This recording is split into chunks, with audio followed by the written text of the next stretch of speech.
Hello and welcome to my channel. I am Jessica Brooks. So in this video, we're going to talk about my experience with my first marathon.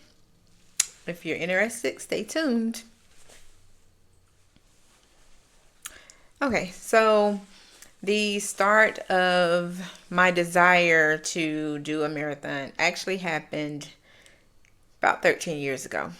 I'm not going to go back that far, just a quick synopsis of I started running with a group, and we would run a couple days a week, and I did a few races, like a 5K. I think I did a 5K, 8K. I don't know if I did a 10. I think there might have been a couple 5Ks and then an 8K, and then I kind of lost the desire and stopped doing it after a while.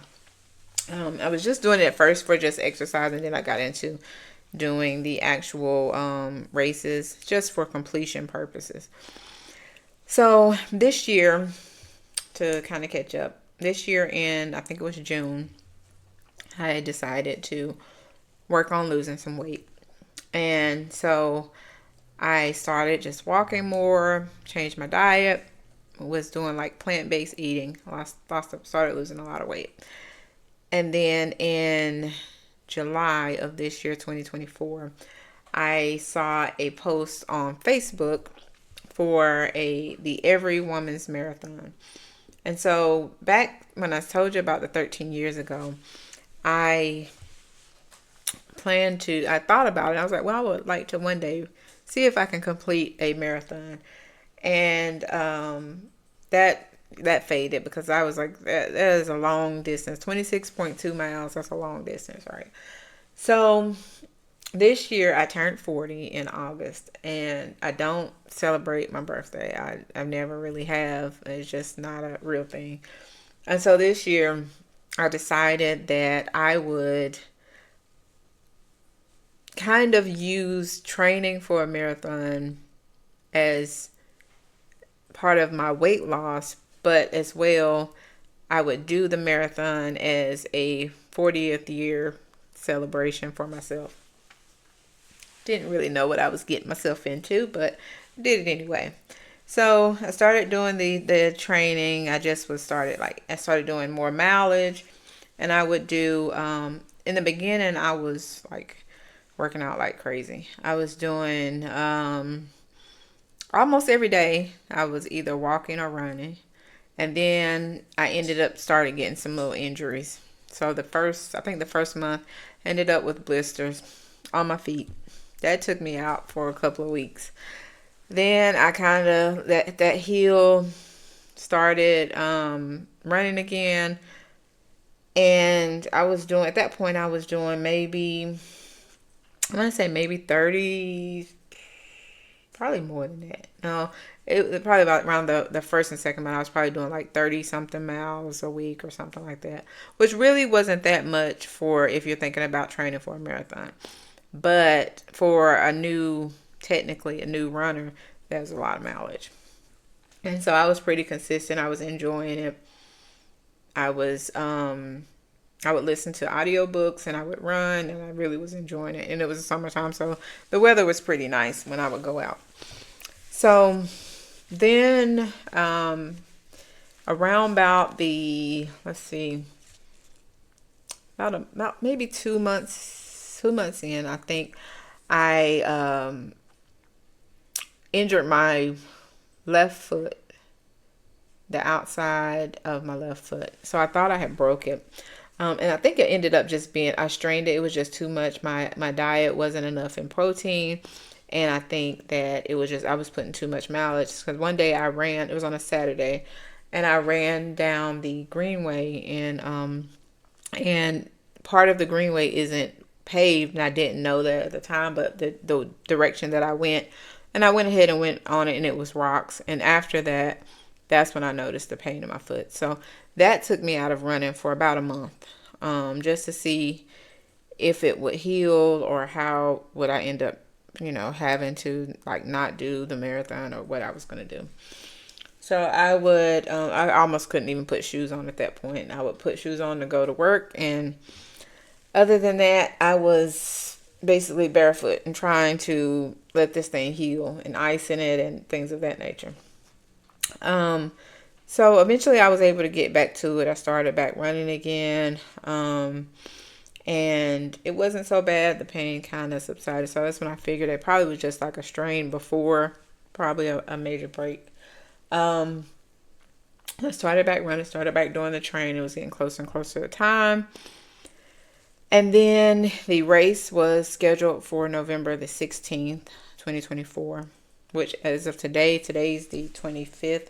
So that was last week that we did that the marathon, the Every Woman's Marathon, which was in Savannah, Georgia. Um, so I did the training. The training was pretty tough. Took a lot of discipline to, especially once I started getting up in the mileage. So on the weekdays, I would do anywhere from 5 to 10 miles on my running days, which was, I wouldn't say every day at that point as it got closer, but it was quite frequently. And then on Saturdays I would choose either Saturday or Sunday, just depending on how my week was going. I would do a long run, and every week I would gain more mileage than I did the week before. So the most I did during training was 20 miles on I think that might have been a Saturday. I don't know. But that was the most I did. And I was like, well, if I can do this during training, I'm pretty sure I could do the marathon 6.2 more miles during the race, right? So did the training. Then the last week before, I did something I probably shouldn't have done. I didn't do any running at all. Instead of just tapering down, I tapered down the week before the week of the marathon, and then that week before I didn't do any running. I just kind of just took it easy because I just wanted to have fresh legs and make sure my feet felt okay and all that stuff. Well, I think I should have just still did a little bit just to keep my muscles very loose, because when I did the marathon on that Saturday, like, I ended up with, and it's still somewhat sore, my left calf ended up with, and I would say kind of like, it's not a knot, but I think there was a strain on it at the very bottom of the left calf. And so around about mile 11, I was feeling that. And so I ended up walking more. I would run some, but mostly walking the later part of that marathon. I would run as much as I could until the pain, and then it would so it started messing up my time, because I had built up from the first 1 to 10 miles. I ran the complete time at probably about 12 minutes something pace. So I was doing pretty well, I thought so, because that pace was faster by about 2 to 3 minutes than what I was doing during training. So I felt pretty comfortable that, okay, if I can do this pace the majority of the time, if not the whole time, I would, be done in a pretty decent time. But when mile 11 hit, that's when I started feeling pain. And so the problem with me not running the week prior to the marathon, my legs, once I started doing the walking, it was harder. My legs instantly started becoming sore. And so they weren't sore when I was running, but when I started walking, they started, I guess, cooling down from all of that running. And then they became really, really sore. So that made it hard to then continue to run as well. I did complete it. I was proud of myself for that, which that was my goal, was to complete the marathon. It wasn't necessarily a certain time or anything like that, but the actual completion of 26.2 miles in a decent amount of time frame. They gave us 7 hours and 45 minutes. I think it was, for me, was 6 hours and 29 minutes. So I was number 3,118 out of 7,075 ladies that completed the marathon, which I told my husband I would be in that middle range, because usually with any race that I've done, I'm usually in the middle. It's usually where I hang out. That's where I start. Usually that's kind of where I'm at. But my experience was pretty good. I wouldn't have said that the day or two afterwards, because my legs kind of, when I would sit, they would get really stiff. So that was hard. But for the most part, it wasn't.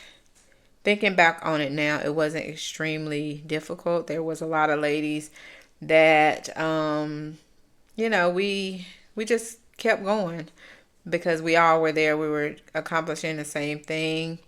I didn't have anybody that I actually like knew, but just being around other women that we were all doing the same thing. We all come from different places, different walks of life, and we were all there accomplishing the same mission, which made it very great. And then the families were there to support, which I was very happy. I saw my family at like mile 25, a little bit after mile 25. So that was exciting, and that pushed me to get finished with the last, mile point two or whatever. Um, yeah, so that experience was great. I think I'm trying to decide, do I want to do another one? At first, I was like, yeah, I'm never doing this again. As soon as I did it, I was like, I'm never doing this again.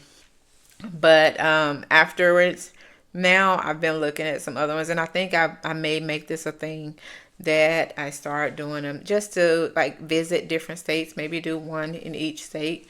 We'll see. I'm thinking of doing one. I have seen one that I wouldn't mind doing in March. It's actually at Myrtle Beach, South Carolina, so that will be a different state, right?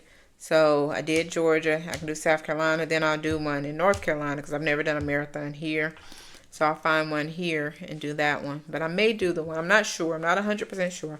But I may do the one in Myrtle Beach next. I don't know if I'll do a half or a full. I wouldn't mind doing a full, but because I've never actually, to gain a medal, I've never done a half marathon, but I've done plenty of half marathon pace distances during training for the marathon, and then during the marathon, of course.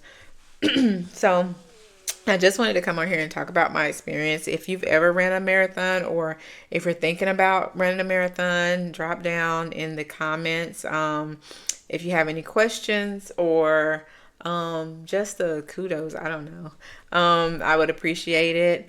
Uh, and or if you know of any cool marathons that are coming up maybe next year that would be nice to check out. Just let me know in the comments. All right. Thanks for watching. Make sure you like and subscribe to I Am Jessica Brooks. And there'll be other videos about me and I guess my life. I guess that's what I'll do on this channel. So stay tuned and thanks for watching.